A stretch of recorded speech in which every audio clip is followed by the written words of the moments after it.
자, 여러분 어느샌가 7월도 다 가버렸습니다. 오늘도 마찬가지로 리플사와 XRP 관련된 소식을 준비를 해봤는데요. 굉장히 조용합니다. 특별히 이렇다 할 업데이트라든지 그런 소식들은 나오지 않고 있는 상황인데요. 어제 미니 스웰이 있었음에도 불구하고 어떤 새로운 정보는 아직까지는 공개가 되지 않고 있네요. 나오는 대로 여러분들께 또 소식을 전달해 드릴 텐데 오늘은 조그만한 이런저런 소식들을 한데 모아봤습니다. 자, 첫 번째로는 지금 현재 XRP 분위기가 약간 좋기도 하고 그러니까 단타를 치러 오는 사람들 때문에 그런지는 모르겠지만은 XRP 위치리스트 통계를 보시게 되면은 XRP 보유자 상위 1% 안에 들기 위해서는 이제 XRP 8만 개를 들고 있어야 된다고 합니다. 물론 이 숫자는 수시로 바뀌게 되겠죠. 근데 8만 개 엄청난 숫자라고 볼 수가 있겠습니다. 그럼에도 불구하고 저야 능력이 안 돼서 많이 못 사지만은 XRP 인기가 많아져가지고 XRP를 매집하는 사람들의 숫자가 계속해서 늘어날 수 있으면 좋겠습니다. 참고로 전체 통계는 이런 식으로 나와 있는데 여러분들께서 어느 위치에 와 있는지 한번 확인을 해보시는 것도 하나의 재미가 될 수도 있겠죠. 자, 그 다음으로 미국의 유명 비즈니스 매거진인 패스트 컴퍼니가 선정한 가장 혁신적인 근무 환경의 회사 리스트에 아마존과 스퀘어, 인텔 등과 함께 리플사도 함께 선정이 되었다고 합니다. 이게 100개를 선정을 했는데 그 중에 리플사는 97위를 차지를 했다라고 해요. 근데 한 가지 흥미로운 것은 이제 리플사의 공동 창립자 중에 한 명인 크리스 랄슨이 만든 비영리 단체인 리플웍스 같은 경우는 74위에 이름을 올렸다라고 합니다. 근데 지금 전염병 때문에 다들 재택근무하지 않나요? 이런 게 무슨 의미가 있나 싶긴 한데 아무튼 이런 리스트를 발표를 했다라고 하고요. 그 다음에는 리플사의 CTO 데비 슈월츠가 최근에 재밌는 이야기를 또 한 가지 했다라고 해서 한번 가지고 와봤습니다. 자, 데비 슈월츠는 여러분들도 아시다시피 XRP 레저를 설계하고 이 코인을 만든 3명 중에 한 명이라고 볼 수가 있겠는데요. 최근 그의 발언에 의하면은 XRP 레저를 개발한 개발자들은 XRP 레저상에서 스마트 컨트랙트 기능을 일부러 넣지 않았다라고 이야기했다라고 합니다. 저번 주에 있었던, 그러니까 이번 주라고 볼 수가 있겠는데요. 리플사의 팟캐스트 블록스타에서 데비 슈월츠와 코인의 창립자인 스테판 토마스는 함께 자리를 갖고 이더리움이 선택한 스마트 컨트랙트를 XRP 레저에는 왜 그 기능을 넣지 않았느냐에 대해서 이야기를 했는데요.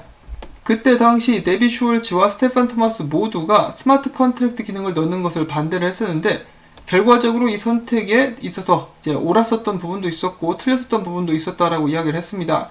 그들이 스마트 컨트랙트 기능을 넣지 않은 이유는 바로 스마트 컨트랙트 기능 때문에 블록체인상에서 수수료가 올랐다 떨어졌다 할 수 있기 때문이고 이러한 문제가 생기게 되면은 XRP 레저 운영에도 차질이 생길 수가 있고 공격자들이 공격할 수 있는 더욱더 많은 약점들을 드러내게 된다라고 그들은 이야기를 했습니다.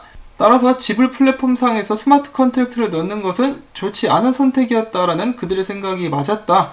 그럼에도 불구하고 이더리움 같은 경우 스마트 컨트랙트를 지원하는 퍼블릭 블록체인으로서 크게 성공한 그런 프로젝트다라고 이야기를 하기도 했습니다.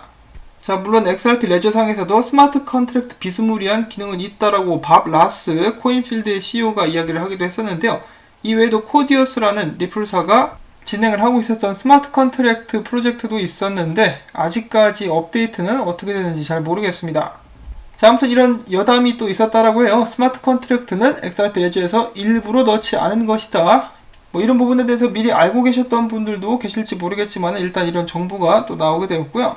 원래 비탈릭 같은 경우도 원래 리플사에서 인턴을 하려고 했었으나 그때 비자 문제였었던가 그것 때문에 못하게 되었다라고 하죠. 만약에 비탈릭이 성공적으로 미국에 건너와서 리플사에서 만약에 자리를 잡을 수 있었다라면 역사가 어떤 식으로 바뀌었을지 그런 부분들도 이제 굉장히 흥미진진한 것 같습니다. 자, 그리고 비탈릭 같은 경우는 스테판 토마스랑 좀 더 친한 것으로 알고 있는데요. 미국에 왔었을 때 스테판 토마스네 집에서 소파에서 잠을 자기도 하고 그랬었다라고 하네요. 자, 그 다음에 행사 소식. 다가오는 10월 6일 말잔 델라틴 씨가 웨스턴 유니온 EBA 결제 회사등과 함께 자리를 갖고 국제지불과 국제무역에 관해서 이야기를 하게 될 것이라고 합니다. 자, 그 다음에 일본 쪽에서 나온 소식이 있습니다. 최근에 SBI 홀딩스 같은 경우는 여러 분야로 암호화폐 및 블록체인 사업에 관련된 관심을 보이고 있었는데요. 요시타카 키타오 회장이 지난 30일 결산 설명회의에서 e스포츠 선수 연봉을 XRP로 지급하는 방안을 검토할 것이라고 밝혔다고 합니다. 자, 이렇게 해서 XRP에 대해서 조금 더 알리고 XRP 생태계를 넓히려고 하는 그런 의도가 아닌가 싶은데요. 물론 e스포츠 선수들 입장도 들어봐야 될 것 같죠. 근데 XRP로 만약에 월급을 주게 된다. 그러면은 이제 뭔가 메리트를 또 추가적으로 주게 되겠죠.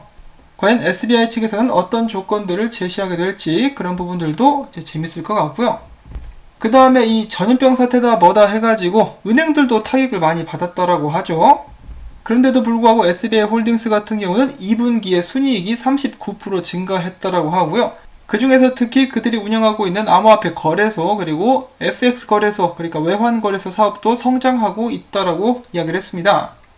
자, 한때 이제 끈끈한 관계였었던 손정희 회장은 나락의 길을 걷고 있는 듯한 모습이 보여지고 있는데 기타오 회장은 나와가지고 혼자서 잘 살아남고 성장하고 있는 모습을 보여주고 있습니다. 이왕 이렇게 된 거 손정희 회장도 이 기타오 회장과 함께 XRP와 리플사 관련된 사업을 해보는 것은 어떤가? 좀 말이 안 되나요? 그렇지만 뭐 혹시라도 그렇게 되면 좋겠다라는 생각을 한번 해보면서 마지막 소식이라고 볼 수가 있겠는데 리플사에 직접적으로 관련된 그런 정보는 아닙니다.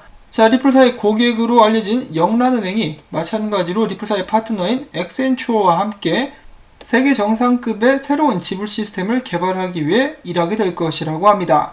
과연 여기에서 리플사가 어떤 역할을 하게 될 수 있을지는 모르겠습니다만 이런 짜투리 정보도 있어가지고 한번 가지고 왔습니다.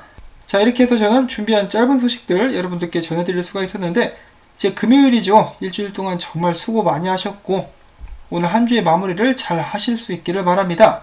더불어서 기회가 되신다면 토마토밭에 물 주기 오늘도 해주시면 정말 감사드리겠습니다.